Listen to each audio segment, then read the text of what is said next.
What's up, everybody, and welcome back to another review video where I discuss an entire discography. Today, I'm going to be talking about Type O Negative. I am going to discuss their 7 studio albums, Slow, Deep, and Hard, The Origin of the Feces, Bloody Kisses, October Rust, World Coming Down, Life is Killing Me, and Dead Again. And I'll also be briefly discussing their compilation album, The Least Worst Of. And I'm going to speak of the albums in chronological order rather than ranking them, because I feel as though that's going to be an easier format. So without further ado, let's get right into it. Starting off with their 1991 debut album, Slow, Deep, and Hard, which I think this album is pretty solid. It's a pretty good first release. This album is very raw and unfiltered compared to the rest of their discography. It has that sort of energy that was still in Peter Steele from his previous band, Carnivore, which was a much more thrash-oriented band, and it sort of combined those thrashy, angry feelings with the more like almost dungeon synth, like real, truly doom metal ideas.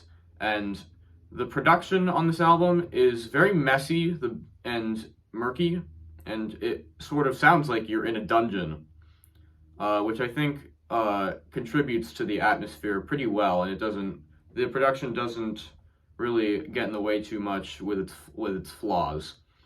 And the lyricisms and the songwriting are very interesting. That does, in its raw and unfiltered state, it can sometimes be a little bit sort of almost goofy at times, mainly on the song Zero Tolerance, which I don't think that's a particularly great song at all. I think it's not very well put together, but all the other songs I think have a lot of really great parts. Like, I mean, the first track on Successfully Coping with the Beauty of Infidelity is a fantastic track all around, along with Glass Walls of Limbo. I think it's a very underrated track. I think it sets off a very great atmosphere coming off of Prelude to Agony, which is also a very good song. And then the closing song, Gravitational Constant, is also a great closer. It sort of feels like you're descending into hell, which very much matches the atmosphere of the album. So overall, this album has pretty good songwriting with some flaws, pretty good production with some flaws. Overall, a pretty solid album. So moving on to 1992, we have the faux live album, The Origin of the Feces, which I actually like the versions of the songs from Slow, Deep, and Hard on this record even more than I like them on the original record, somehow.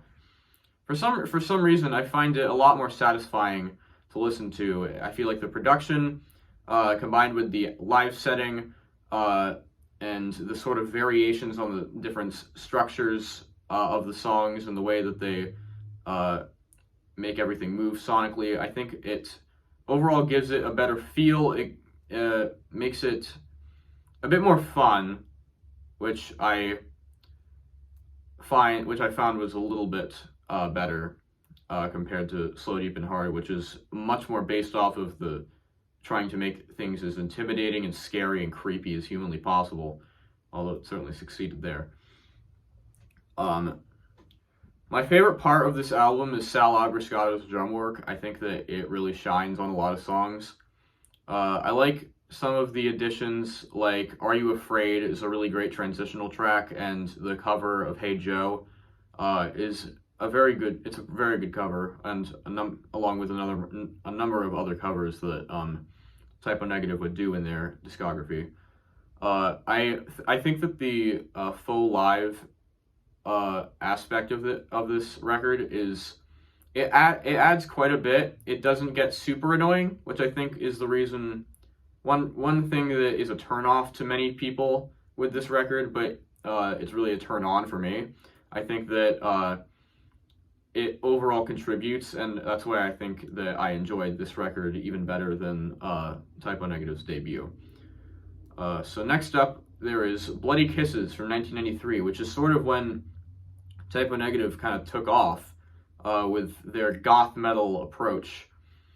And they began to add these atmospheres and textures and soundscapes and these lyrics and ideas that really made them what they would be known for. And I think this album is very definitive in the goth aesthetic. I think it very much is one of the best albums in terms of aesthetic. I love this album quite a bit.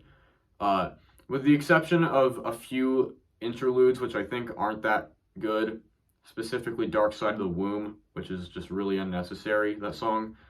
I think that this album overall has so many great classic songs. I mean, Christian Woman, Black Number One, Kill All the White People, We Hate Everyone, Too Late Frozen, and I am very partial to the last two songs, Blood and Fire and Can't Lose You. I think those are two underrated songs. Along with the cover of the Summer Breeze by Seals and Crofts is pretty good. I prefer the next song that transitions very well into Set Me on Fire. I prefer that song over Summer Breeze, but I like Summer Breeze as well. But just such an overwhelming aesthetic and production which creates this atmosphere which is so perfect for the album. And I mean, songs like Black Number One are, like, in my opinion, iconic. And also the title track Bloody Kisses is such a beautiful song. It's such a sad song, and it also is another song. I think those two songs capture the feeling that makes this album what this album is the best. I think they are the two best songs on the album. And overall, this album is a very great album. A great album. Moving on to 1996, we have probably their most popular, probably their most acclaimed project, October Rust. And this album is absolutely beautiful. I mean, the first couple times I've heard this album, I just immediately fell in love with it. And with every subsequent listen, I would hear something else in the mix that I didn't realize was there before. And I think this album is very important to me overall in my musical listening because it opened my ears quite a bit to all the things that could be within the mix that you just don't notice. And it encouraged me to try to hyper-focus on one specific thing for one song. Like, oh, I can hear the bass guitar, like, over here, and I can hear these synths coming over here in this part of the headphones, and the drums are, like, right here. And that is incredibly important, I think, when it comes to realizing how you could add so many finer details, which this album does so perfectly. I mean, every song, in my opinion, is a masterpiece.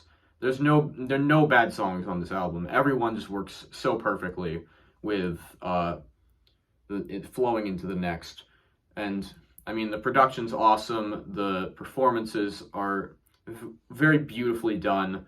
And this sort of goes into one of my main ideas about artists, and that's, I think that most often an artist's best project or an artist's best release will be the one that seems to be the furthest from their inspirations, that sort of takes those inspirations and then transcends above them, goes into the project goes into its own world. The artist becomes its own self, and that's what I really think Type O Negative did on this project.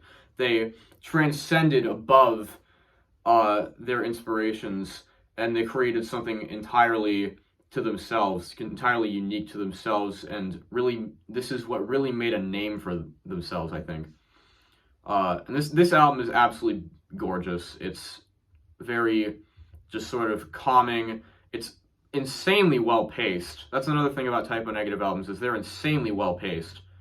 And so many classic songs. Love You to Death, My Girlfriend's Girlfriend, In Praise of Bacchus is, in my opinion, an incredibly underrated song as well. The cover of Cinnamon Girl is awesome. Wolf Moon, of course, and Haunted are amazing songs.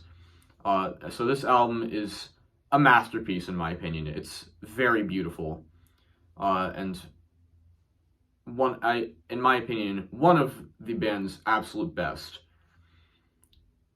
which leads us to World Coming Down from 1999, which, in my humble opinion, is the band's best.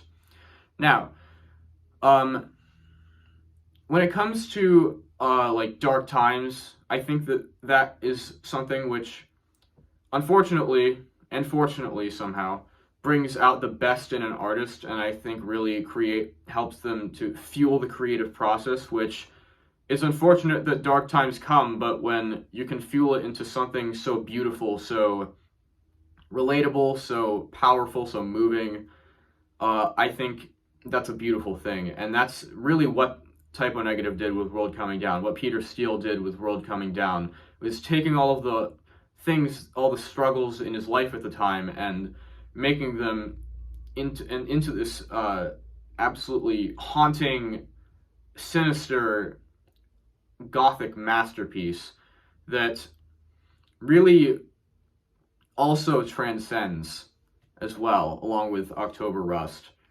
And this album definitely has a much murkier feel. The bass is much more fuzzy and like so almost feels detached from the rest of the mix. And this album is I think the angriest that they'd been since like their debut album, which added a lot to the emotional factor which is present in many Typo Negative records, and pretty much all Typo Negative records.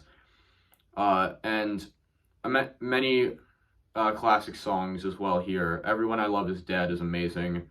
I think that World Coming Down is one of the best songs ever. The title track is the song structuring itself is just so perfect to me. It's one of, I think, their greatest examples of how they structured songs to make them so perfectly paced and just to make something so beautiful and so heartbreaking at the same time is really what they did, along with songs such as Everything Dies, which is just so beautiful, and Pyretta Blaze as well is one of my favorites from this record. It's incredibly underrated in my opinion. And this is one rare instance with records where the audioscapes, the filler tracks, in my opinion, add just as much as the normal length songs. I think that they really make the album what it is, which is this sinister, eerie, ominous, almost terrifying listen, especially with the first 10 songs of the record.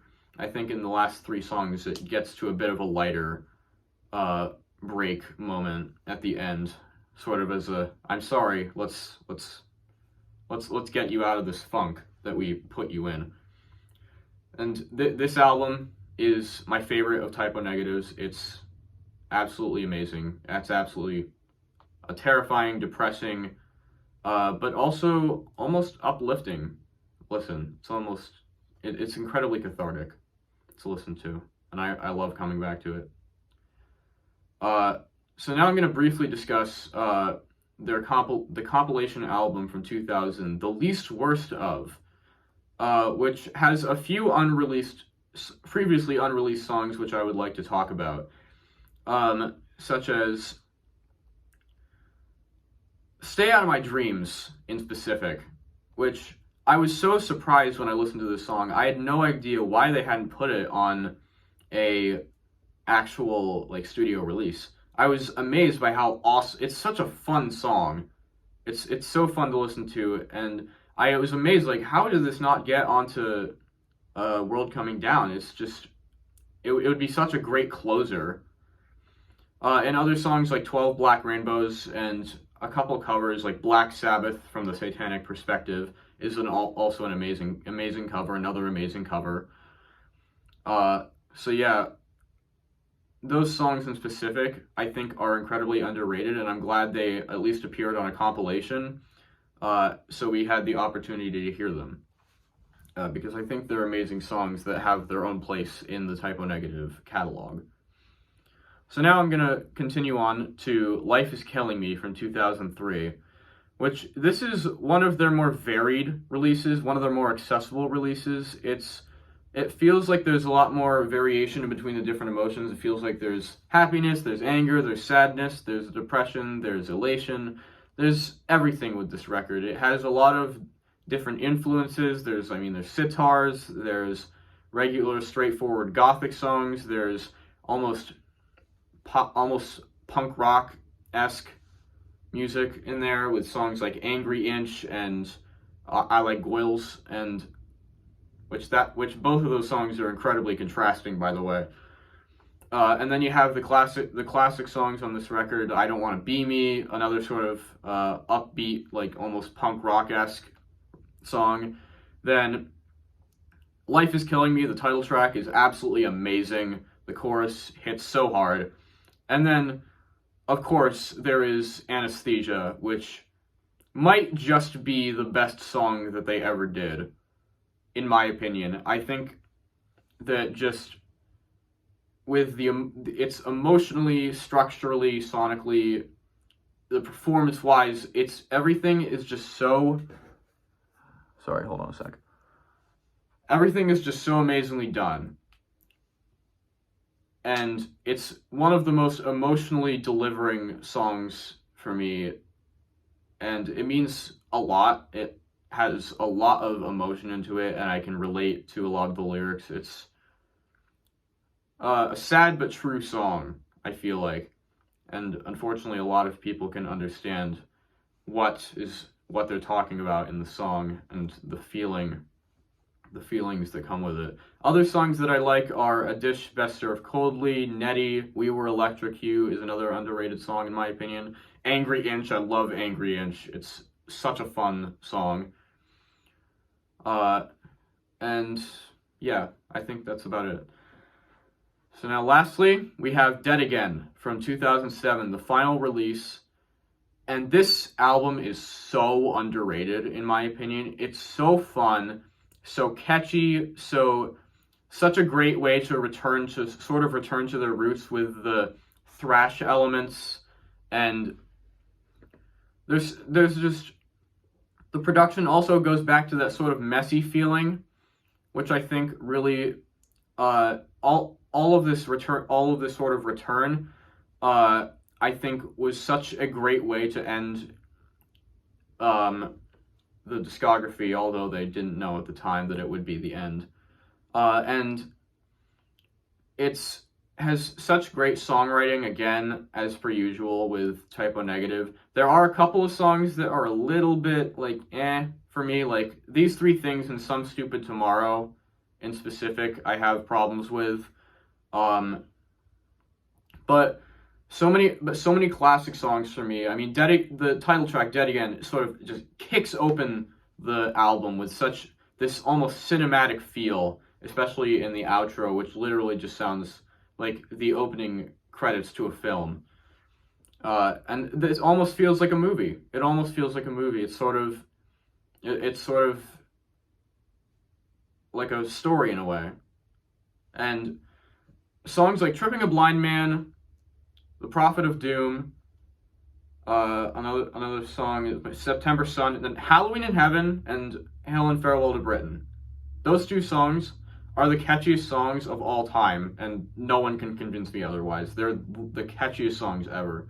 And going to Hail and Farewell to Britain, that song is such a beautiful, catchy, such a great way to end the album, and a great way to end the discography. And this album overall is such a fun, poignant, well done listen. It's an awesome album, and I love it. I love Typo Negative to death. I love Peter Steele's writing to death. R.I.P. to Peter Steele, the Green Man. I'll always be inspired by his sort of sardonic nature, his very poetic lyrics, his relatability, and his love of nature. I think that's always going to have an impact on me. So that's about it for me from Typo Negative.